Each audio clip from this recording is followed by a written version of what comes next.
안녕하세요. 오늘 또 하이델베르그 요리문답 함께 읽어보겠습니다. 62. 우리의 선행은 왜 하나님 앞에서 의가 될 수 없으며 의의 한 부분이라도 될 수 없습니까? 하나님의 심판대 앞에 설 수 있는 의는 절대적으로 완전해야 하며 모든 면에서 하나님의 율법에 일치해야 합니다. 그러나 우리가 이 세상에서 행한 최고의 행위라도 모두 불완전하며 죄로 오염되어 있습니다. 63. 하나님께서 우리의 선행에 대해 이 세상과 오는 세상에서 상 주시겠다고 약속하시는데, 그래도 우리의 선행은 아무 공로가 없다고 할 수 있습니까? 하나님의 상은 공로로 얻는 것이 아니고 은혜로 주시는 선물입니다. 64. 이러한 가르침으로 말미암아 사람들이 무관심하고 사악하게 되지 않겠습니까? 아닙니다. 참된 믿음으로 그리스도에게 접붙여진 사람들이 감사의 열매를 맺지 않는 것은 불가능합니다. 65.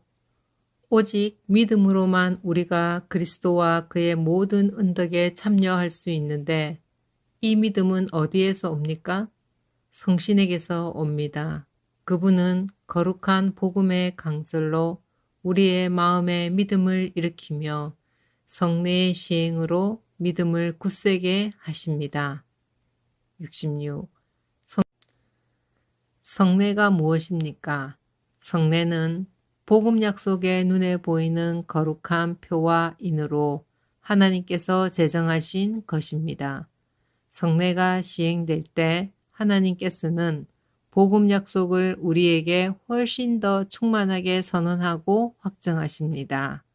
이 약속은 그리스도가 십자가 위에서 이루신 단번의 제사 때문에 하나님께서 우리에게 죄의 사함과 영원한 생명을 은혜로 주신다는 것입니다. 67. 그러면 말씀과 성례 이 둘은 우리의 믿음을 우리의 구원의 유일한 근거가 되는 것, 곧 예수 그리스도의 십자가의 제사로 향하도록 하기 위한 것입니까? 참으로 그렇습니다. 우리의 모든 구원이 그리스도가 우리를 위해 십자가 위에서 이루신 단번의 제사에 있다는 것을 성신께서는 복음으로 가르치고 성례로 확증하십니다. 68. 그리스도께서 신약에서 제정하신 성례는 몇 가지입니까? 거룩한 세례와 성찬 두 가지입니다. 69. 그리스도께서 십자가 위에서 이루신 단번의 제사가 당신에게 유익이 됨을 거룩한 세례에서 어떻게 깨닫고 확신합니까? 그리스도께서 물로 씻는 이 외적 의식을 제정하시고 그의 피와 성신으로 나의 영혼에 더러운 것, 곧 나의 모든 죄가 씻겨짐을 약속하셨습니다. 이것은 물로 씻어 몸에 더러운 것을 없애는 것처럼 확실합니다. 70. 그리스도의 피와 성신으로 씻겨진다는 것은 무슨 뜻입니까? 그리스도의 피로 씻겨짐은 십자가의 제사에서 우리를 위해 흘린 그리스도의 피로 말미암아 은혜로 우리가 하나님께 죄 사함 받았음을 뜻합니다. 성신으로 씻겨짐은 우리가 성신으로 새롭게 되고 그리스도의 지체로 거룩하게 되어 점점 더 죄에 대하여 죽고 거룩하고 흠이 없는 삶을 사는 것을 의미합니다. 72. 세례의 물로 씻는 것처럼 확실히 그리스도께서 자신의 피와 성신으로 우리를 씻으신다는 약속을 어디에서 하셨습니까? 세례를 제정하실 때 이렇게 말씀하셨습니다. 그러므로 너희는 가서 모든 족속으로 제자를 삼아 아버지와 아들과 성령의 이름으로 세례를 주고 믿고 세례를 받는 사람은 구원을 얻을 것이요 믿지 않는 사람은 정죄를 받으리라. 이 약속은 성경이 세례를 중생의 씻음 혹은 죄를 씻음이라고 부르는 데서도 거듭 나타납니다. 72. 세례의 물로 씻음이 곧 죄 씻음 자체입니까? 아닙니다. 오직 예수 그리스도의 피와 성신만이 우리를 모든 죄에서 깨끗하게 합니다. 73. 그러면 왜 성신께서는 세례를 중생의 씻음과 죄를 씻음이라 하셨습니까? 하나님께서 그렇게 말씀하신 데에는 중요한 이유가 있습니다. 하나님께서는 몸에 들어온 것이 물로 씻겨지듯이 우리의 죄가 그리스도의 피와 성신으로 없어짐을 우리에게 가르치려 하셨습니다. 더 나아가서 우리의 죄가 영적으로 씻겨지는 것이 우리의 몸이 물로 씻겨지는 것처럼 매우 실제적임을 이러한 신적 약속과 표로서 우리에게 확신시키려 하셨습니다. 74. 유아들도 세례를 받아야 합니까? 그렇습니다. 그것은 유아들도 어른들과 마찬가지로 하나님의 언약과 교회에 속하였고 또한 어른들 못지않게 유아들에게도 그리스도의 피에 의한 속죄와 믿음을 일으키시는 성신이 약속되었기 때문입니다. 그러므로 유아들도 언약의 표인 세례를 통하여 그리스도의 교회에 연합되고 불신자의 자녀와 구별되어야 합니다. 이런 일이 구약에서는 할례를 통하여 이루어졌으나 신약에서는 그 대신 세례가 제정되었습니다. 75. 그리스도께서 십자가 위에서 이루신 단번의 제사와 그의 모든 공효에 당신이 참여함을 성찬에서 어떻게 깨닫고 확신합니까? 그리스도께서는 나와 모든 성도에게 그를 기념하여 이 뗀 떡을 먹고 이 잔을 마시라고 명령하시고 또한 이렇게 약속하셨습니다. 첫째, 주님의 떡이 나를 위해 떼어지고 잔이 나에게 분배되는 것을 내 눈으로 보는 것처럼 확실히 그의 몸은 나를 위해 십자가에서 드려지고 찢기셨으며 그의 피도 나를 위해 쏟으셨습니다. 둘째, 그리스도의 살과 피의 확실한 표로서 주님의 떡과 잔을 내가 목사의 손에서 받아 입으로 맛보는 것처럼 확실히 주님께서는 십자가에 달리신 그의 몸과 흘리신 피로서 나의 영혼을 친히 영생에 이르도록 먹이시고 마시우실 것입니다. 76. 십자가에 달리신 그리스도의 몸을 먹고 그의 흘리신 피를 마신다는 것은 무슨 뜻입니까? 그것은 믿는 마음으로 그리스도의 모든 고난과 죽음을 받아들이고 이로써 죄 사함과 영원한 생명을 얻는 것이며 나아가서 그리스도 안에 또한 우리 안에 거하시는 성신으로 말미암아 우리가 그리스도의 거룩한 몸에 더욱더 연합됨을 의미합니다. 비록 그리스도는 하늘에 계시고 우리는 땅에 있다 할지라도 우리는 그의 살 중에 살이요 그의 뼈 중에 뼈이며 마치 우리 몸의 지체들이 한 영혼에 의해 살고 다스림을 받는 것처럼 우리도 한 성신에 의해서 영원히 살고 다스림을 받습니다. 77. 믿는 자들이 이 뗀 떡을 먹고 이 잔을 마시는 것처럼 확실히 그리스도께서 그들을 그의 몸과 피로 먹이고 마시우겠다는 약속을 어디에서 하셨습니까? 성찬을 제정하실 때 이렇게 말씀하셨습니다. 주 예수께서 잡히시던 밤에 떡을 가지고 축사하시고 떼어 가라사대 이것은 너희를 위하는 내 몸이니 이것을 행하여 나를 기념하라 하시고 식후에 또한 이와 같이 잔을 가지시고 가라사대 이 잔은 내 피로 세운 새 언약이니 이것을 행하여 마실 때마다 나를 기념하라 하셨으니 너희가 이 떡을 먹고 이 잔을 마실 때마다 주의 죽으심을 오실 때까지 전하는 것이니라. 바울 사도는 거듭 이 약속의 말씀을 하였습니다. 우리가 축복하는 바 축복의 잔은 그리스도의 피에 참여함이 아니며 우리가 떼는 떡은 그리스도의 몸에 참여함이 아니냐. 떡이 하나요 많은 우리가 한 몸이니 이는 우리가 다 한 떡에 참여함이라. 78. 떡과 포도주가 그리스도의 실제 몸과 피로 변합니까? 아닙니다. 세례의 물이 그리스도의 피로 변하는 것도 아니고 죄 씻음 자체도 아니며 단지 하나님께서 주신 표와 확증인 것처럼 주의 만찬의 떡도 그리스도의 실제 몸으로 변하는 것은 아닙니다. 성찬의 떡을 그리스도의 몸이라고 하는 것은 성례의 본질을 나타내는 성례적 용어입니다. 79.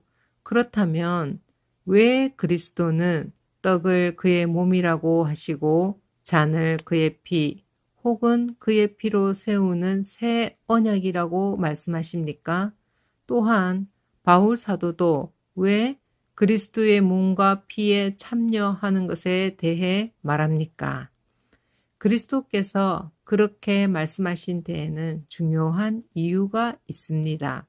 마치 떡과 포도주가 육신의 생명을 유지시키듯이 십자가에 달리신 그의 몸과 흘리신 피가 우리 영혼을 영생으로 이끄는 참된 양식과 음료라는 사실을 가르치려 하셨습니다. 더 나아가서 그리스도께서는 눈으로 볼 수 있는 이러한 표와 보증으로서 우리에게 다음을 확신시키려 하셨습니다. 첫째, 우리가 그리스도를 기념하면서 이 거룩한 표들을 육신의 입으로 받아 먹는 것처럼 실제로 성신의 역사에 의해 우리가 그의 참된 몸과 피에 참여합니다. 둘째, 그리스도의 모든 고난과 순종이 확실하게 우리의 것이 되어 마치 우리 자신이 직접 모든 고난을 당하고 우리의 죗값을 하나님께 치른 것과 같습니다. 80. 주의 만찬과 로마 교회의 미사는 어떻게 다릅니까? 주의 만찬은 첫째, 예수 그리스도께서 친히 십자가 위에서 단번에 이루신 유일의 제사에 의해 우리의 모든 죄가 완전히 사해졌음을 확증합니다. 둘째, 성신에 의해 우리는 그리스도에게 연합되었으며 그의 참된 몸은 지금 하늘에 있고 하나님 우편에서 우리의 경배를 받으심을 확증합니다. 그러나 미사는 첫째, 그리스도가 산 자들이나 죽은 자들을 위해서 사제들에 의해 지금도 매일 드려지지 않으면 그리스도의 고난에 의해서는 그들이 죄의 사함을 받지 못한다고 가르칩니다. 둘째, 그리스도는 떡과 포도주의 형체 속에서 몸으로 존재하기 때문에 그 속에서 경배를 받아야 한다고 가르칩니다. 그러므로 미사라는 것은 근본적으로 예수 그리스도의 단번의 제사와 고난을 부인하는 것이며 저주받을 우상 숭배입니다. 81. 누가 주의 상에 참여할 수 있습니까? 자기의 죄 때문에 자신에 대해 참으로 슬퍼하는 사람. 그러나 그리스도의 고난과 죽음에 의해 자기의 죄가 사하여지고 남아있는 연약성도 가려졌음을 믿는 사람. 또한 자신의 믿음이 더욱 강하여지고 돌이킨 삶을 살기를 간절히 소원하는 사람이 참여할 것입니다. 그러나 외식하거나 회개하지 않는 사람이 참여하는 것은 자기가 받을 심판을 먹고 마시는 것입니다. 82. 자신의 고백과 생활에서 믿지 않음과 경건치 않음을 드러내는 자에게도 이 성찬이 허용됩니까? 아닙니다. 그렇게 되면 하나님의 언약이 더럽혀져서 하나님의 진노가 모든 회중에게 내릴 것입니다. 그러므로 그리스도와 그의 사도들의 명령에 따라 그리스도의 교회는 천국의 열쇠를 사용하여 그러한 자들이 생활을 돌이킬 때까지 성찬에서 제외시킬 의무가 있습니다. 83. 천국의 열쇠는 무엇입니까?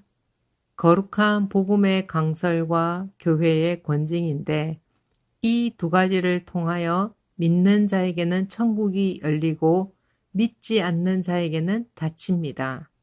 84. 거룩한 복음의 강설을 통하여 어떻게 천국이 열리고 닫힙니까? 그리스도의 명령에 따라 하나님께서 그리스도의 공로 때문에 사람들이 참된 믿음으로 복음의 약속을 받아들일 때마다 참으로 그들의 모든 죄를 사하신다는 사실이 신자들 전체나 개개인에게 선포되고 공적으로 증언될 때 천국이 열립니다. 반대로 그들이 돌이키지 않는 한 하나님의 진노와 영원한 정죄가 그들 위에 머문다는 사실이 모든 믿지 않는 자와 외식하는 자에게 선포되고 공적으로 증언될 때 천국이 닫힙니다. 이러한 복음의 증언에 따라서 하나님께서는 이 세상에서와 장차 올 세상에서 심판하실 것입니다. 85.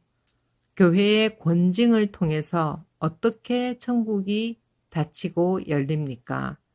그리스도의 명령에 따라 그리스도인의 이름을 가진 자가 교리나 생활에서 그리스도인답지 않을 경우 먼저 형제로서 거듭 권고할 것입니다.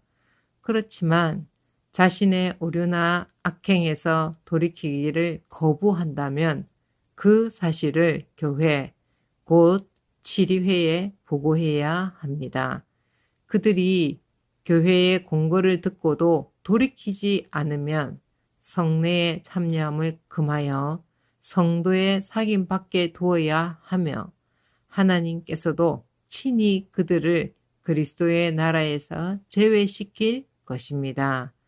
그러나 그들이 참으로 돌이키기를 약속하고 증명한다면 그들은 그리스도의 지체와 교회의 회원으로 다시 받아들입니다. 86.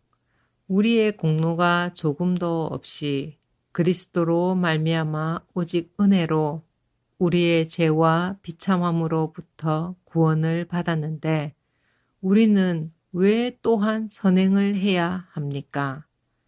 그리스도께서 그의 보혈로 우리를 구속하셨을 뿐 아니라 그의 성신으로 우리를 새롭게 하여 그의 형상을 닮게 하시기 때문입니다. 이것은 우리가 모든 삶으로서 하나님의 은덕에 감사하고 하나님께서 우리를 통해 찬양받으시기 위함이며 또한 우리 각 사람이 그 열매로서 자신의 믿음의 확신을 얻고 경건한 삶으로서 다른 사람을 그리스도에게 인도하기 위함입니다. 87. 감사치도 않고 회개하지 않는 삶을 계속 살면서 하나님께로 돌이키지 않는 사람들도 구원을 얻을 수 있습니까? 결코 구원을 받을 수 없습니다. 성경은 음란한 자, 우상 숭배자, 간음하는 자, 도둑질하는 자, 탐욕을 부리는 자, 술 취하는 자, 욕하는 자, 강도질하는 자나 그와 같은 죄인들은 하나님 나라를 유업으로 받지 못한다고 말씀합니다. 88. 사람의 진정한 회개는 무엇입니까? 옛 사람이 죽고 새 사람으로 사는 것입니다. 89. 옛 사람이 죽는다는 것은 무엇입니까? 하나님을 진노케 한 우리의 죄를 마음으로 슬퍼하고 더욱더 미워하고 피하는 것입니다. 90. 새 사람으로 다시 사는 것은 무엇입니까? 그리스도로 말미암아 하나님 안에서 마음으로 즐거워하고 하나님의 뜻에 따라 모든 선을 행하며 사는 것을 사랑하고 기뻐하는 것입니다. 92. 그런데 선행이란 무엇입니까? 참된 믿음으로 하나님의 율법을 따라서 그리고 그의 영광을 위하여 행한 것만을 선행이라 하며 우리 자신의 생각이나 사람의 계명에 근거한 것은 선행이 아닙니다.